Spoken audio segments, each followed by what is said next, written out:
Buen día a todos. Soy Gloria Rodríguez Vega, presidenta actual del Consejo Centroamericano y del Caribe de Terapia Intensiva, COSECATI, y vamos a estar hablando sobre el manejo temprano de la sepsis, 5 cosas que no debemos olvidar.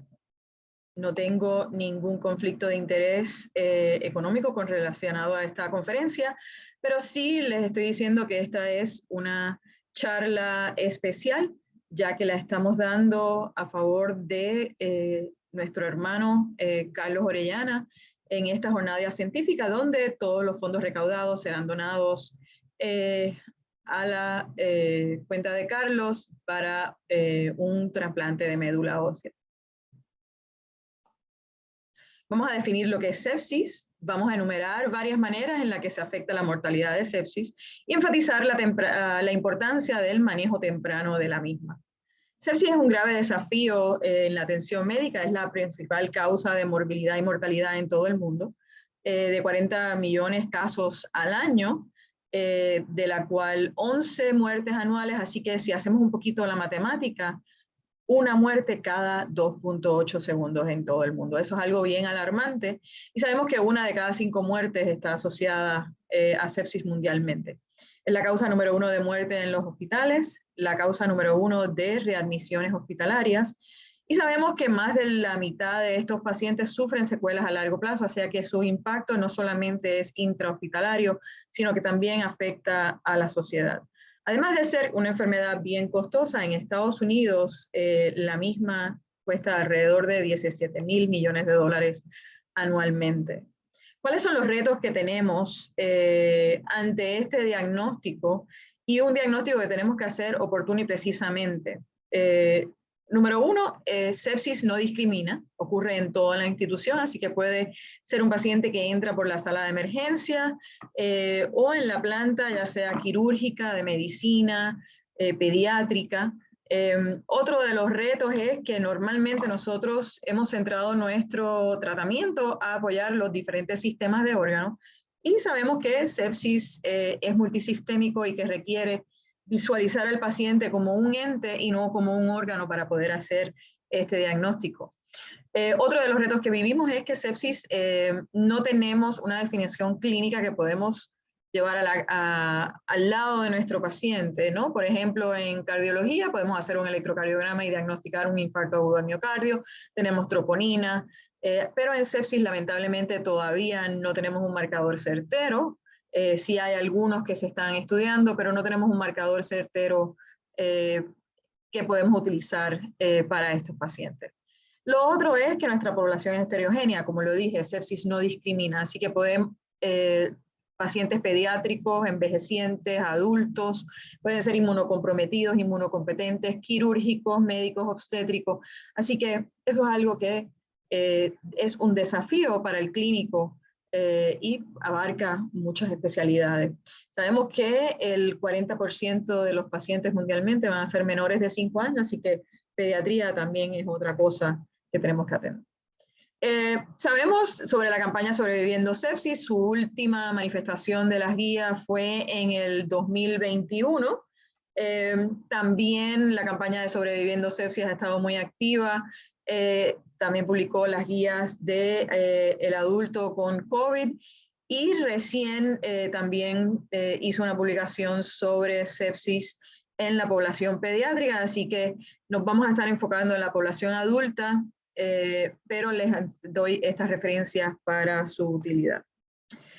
Cosas importantes que ha hecho la campaña de sepsis, que no ha sido meramente publicar guías, sino que también es llevar todo esto a la evidencia y a la práctica. Ahí están los paquetes, ¿verdad?, de sepsis, los sepsis bundles, que ya se ha demostrado que tienen un impacto positivo cuando tenemos adherencias a estos bundles en la mortalidad de nuestros pacientes.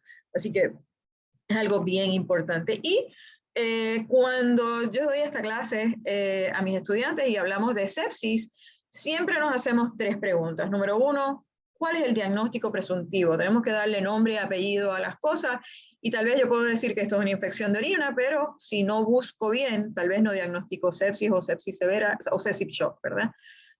Número 2, si este paciente está a alto riesgo de muerte y qué elementos nosotros tenemos para poder distinguir si el paciente está a alto riesgo de muerte. Y número 3, que es donde nos vamos a estar enfocando, es qué intervenciones debemos hacer con urgencia ante este diagnóstico. En el 2016 salió Sepsis 3 con sus definiciones, fue algo bien importante porque elimina el término de sepsis severa y define a sepsis como una disfunción de órganos potencialmente mortal, que eso es bien importante. Y lo otro es que es la respuesta del huésped desregulada a un proceso infeccioso. El huésped sí siempre va a tener una respuesta a un evento infeccioso, pero en sepsis es desregulada. Entonces, lo que distingue entre sepsis y choque séptico es que también es un subconjunto de sepsis, en donde hay no solamente una disfunción circulatoria, sino también hay una disfunción celular y metabólica asociada a mayor riesgo de mortalidad. Así que cuando estamos hablando de esta pregunta número 3, y número 2, si el paciente está a alto riesgo de muerte, y número 3, qué causas debemos hacer, tenemos que enfocarnos en esto. ¿Por qué? En shock séptico, ¿verdad? Lo que conocemos como sepsis realmente mala, porque este es el que está a alto riesgo de muerte. ¿Es solamente donde está el sistema cardiovascular envuelto? No, dijimos que no, porque también puede ser celular y metabólica. Eso es algo bien importante que nos trajo sepsis 3. Pero ¿en dónde va a impactar esto? En el tratamiento, no. En la patobiología, tal vez.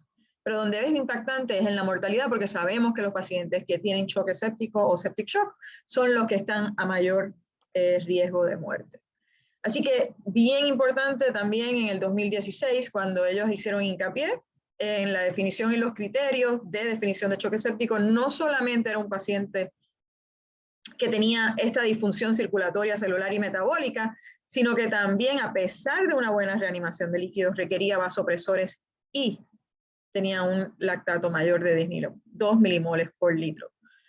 Lo otro también es nuevos criterios, salió lo del Q-SOFA, fue bien importante lo que tiene que ver el tiempo. Se estudiaron 21 variables del sepsis 2 y encontraron que con el Q-SOFA una tasa respiratoria mayor de 22, cambios en la mentales y una sistólica menos de 100, tenía una buena proyección. Así que eso es algo que lo hizo fácil, a pesar de las diferentes controversias que existieron, pero lo hizo fácil para hacer el diagnóstico. Así que, si vamos a contestar la tercera pregunta, ¿qué intervenciones? Aquí está mi lista de 5 cosas que no debemos olvidar. Número 1, diagnóstico precoz. Sabemos muy bien que a medida que hay un atraso en hacer este diagnóstico, aumenta la mortalidad. Este fue un estudio en el 2018 con adultos que se presentaron a la sala de urgencias con shock séptico. Fueron alrededor de 654 pacientes, el 37%, una tercera parte de síntomas vagos, que era lo que estábamos hablando al principio sobre el reto de esta enfermedad. Pero el tiempo, a medida que nos tardábamos en tratar a estos pacientes y hacer este diagnóstico, mayor la hospitalidad hospitalaria, 34% versus un 16% cuando se hacía el diagnóstico y el tratamiento temprano.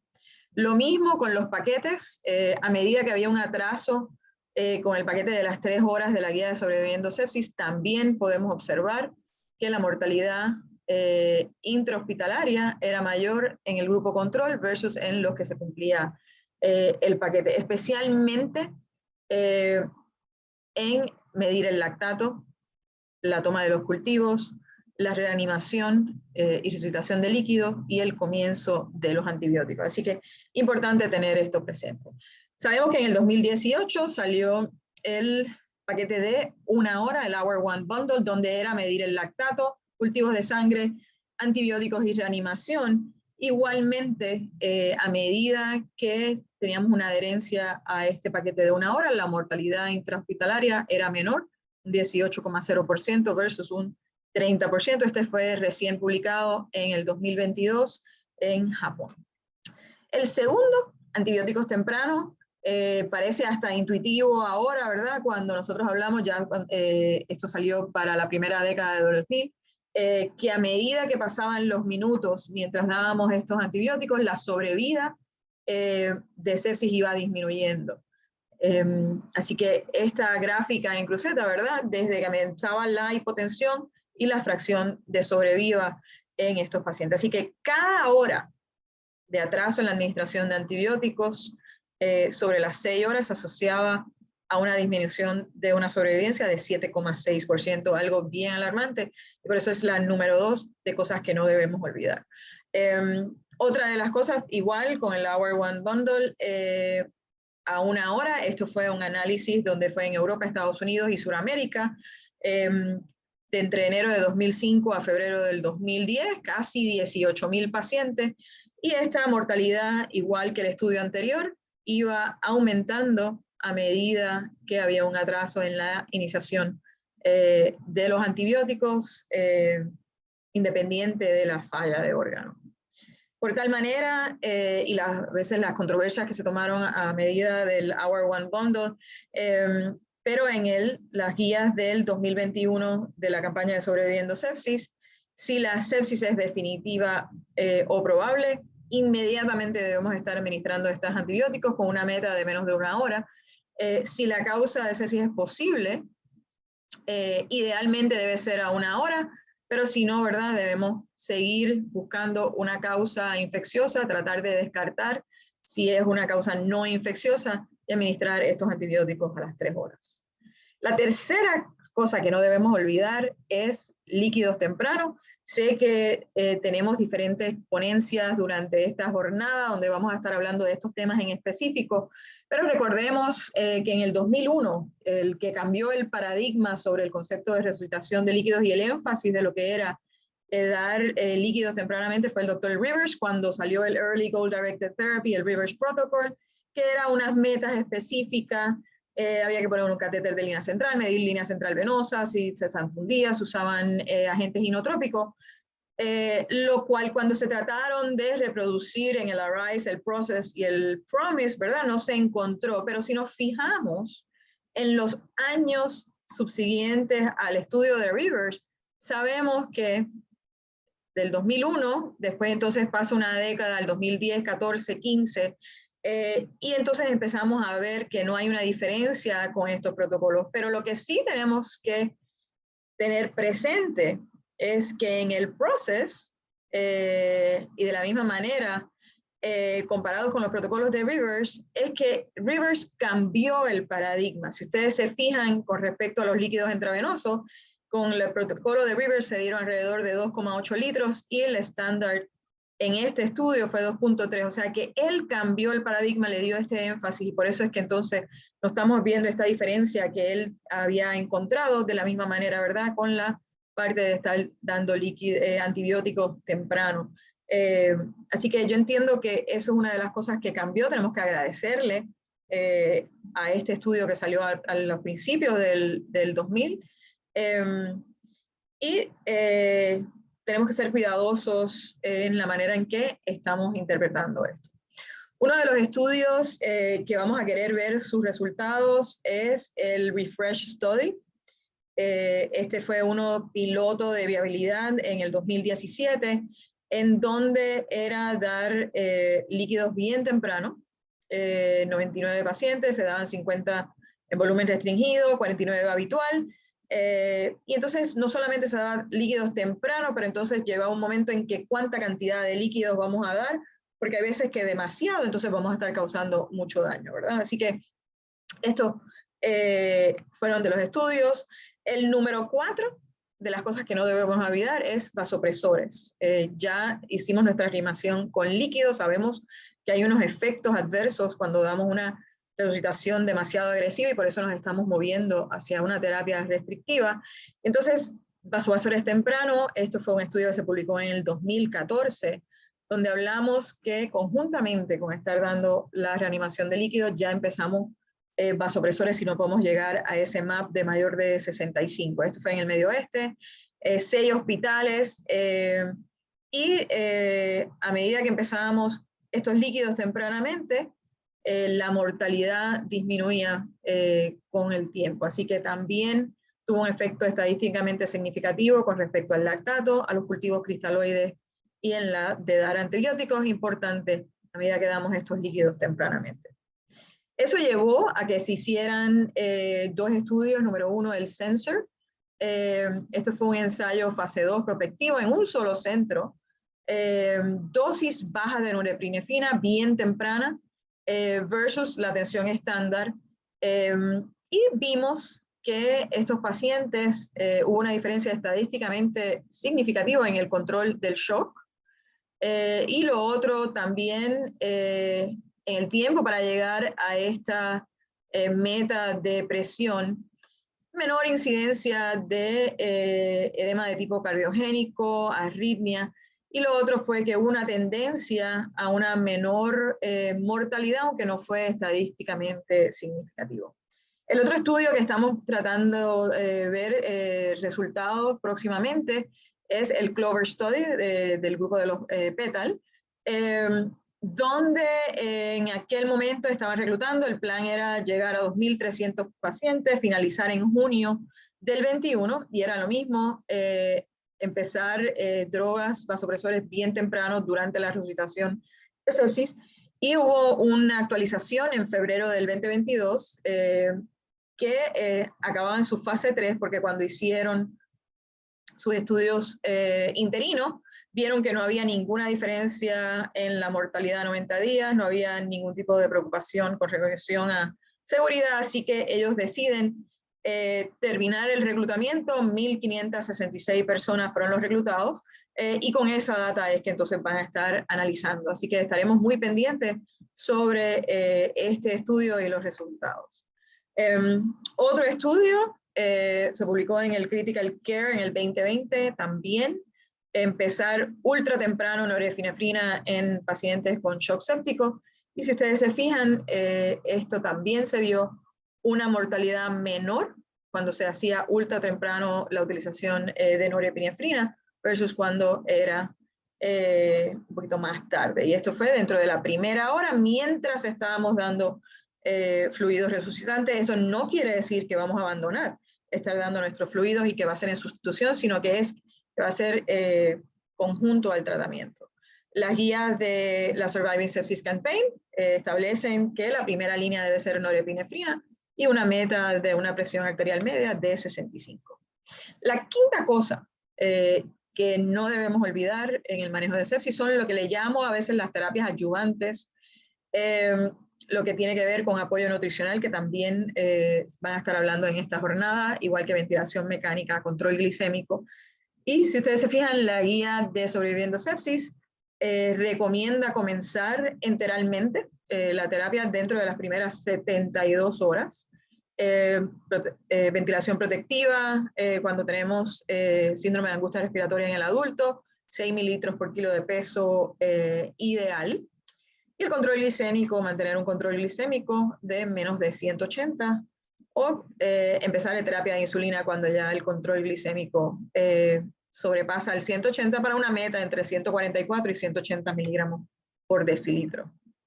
Lo otro es, dentro de las terapias ayudantes tempranas, considerar hidrocortisona con fluorocortisona.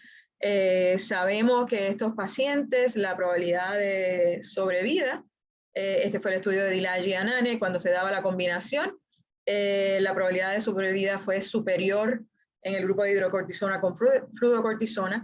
Hubo diferentes estudios que salieron después, el Corticos, Eradrina, el Eraprochus, en donde tal vez no hubo esta diferencia en mortalidad en 2 de ellos, pero sí el revertir el shock fue significativo en esos 4 estudios. Así que por ende, las mismas guías de sobreviviendo sepsis recomiendan utilizar corticosteroides intravenosos cuando un paciente está en shock séptico y con requerimientos de vasopresores. Así que es algo que debemos estar considerando en infusión continua a 200 miligramos o en bolo 50 miligramos cada 6. ¿Qué de las otras cosas que hemos visto en la literatura? Las combinaciones hidrocortisona, vitamina C, tiamina. Todos conocemos el estudio de Paul Marik, en donde hay una mortalidad hospitalaria significativamente menor en el grupo que recibió esta terapia, pero el problema es que diferentes estudios, aquí está el CITRIS, no encontraron los mismos resultados. igual con vitamins, con oranges, ¿verdad? Actes, estos tipos de estudios pues no encontraron estas diferencias en mortalidad. El único todavía fue el Citris. Si ustedes se fijan, mortalidad 28 días fue el único que encontró una mortalidad, una diferencia, ¿verdad? Un impacto en la mortalidad significativamente. Este es el Victas, que se publicó en el 21, y de igual manera no hubo ninguna mejoría significativa ni en días de vasopresores, días de ventilador, aunque el estudio se terminó temprano, ¿verdad? Así que por ende, las guías de sobreviviendo sepsis no recomiendan, ¿verdad? Que se utilice vitamina C intravenosa para parte de este manejo. Así que, en conclusión, si se llevan esto, que la sepsis es una emergencia médica y que tenemos 5 cosas que no debemos olvidar: hacer un diagnóstico temprano de sepsis o choque séptico, no simplemente quedarnos que tiene un proceso infeccioso, para entonces iniciar antibióticos tempranos, líquidos intravenosos tempranos, vasopresores tempranos y cualquier tipo de terapia ayudante recomendada de una manera temprana. Así que, ¿qué cambio de paradigma es el que estamos pidiendo que se haga? La terapia tradicional usualmente ha sido de una manera escalante, ¿verdad? Y después entonces de escalar, cuando ahora pues lo que queremos es que sea todo de una misma manera temprano, para entonces después ir escalando. Así que muchas gracias a ustedes. Como les digo, este es especial, ya que Carlos, además de ser un hermano o un amigo, es nuestro pasado presidente de COSECATI, y uno de sus legados ha sido esta hermandad y compartir nuestros conocimientos académicos de una manera jovial. Así que muchas gracias a ustedes. Lindo día.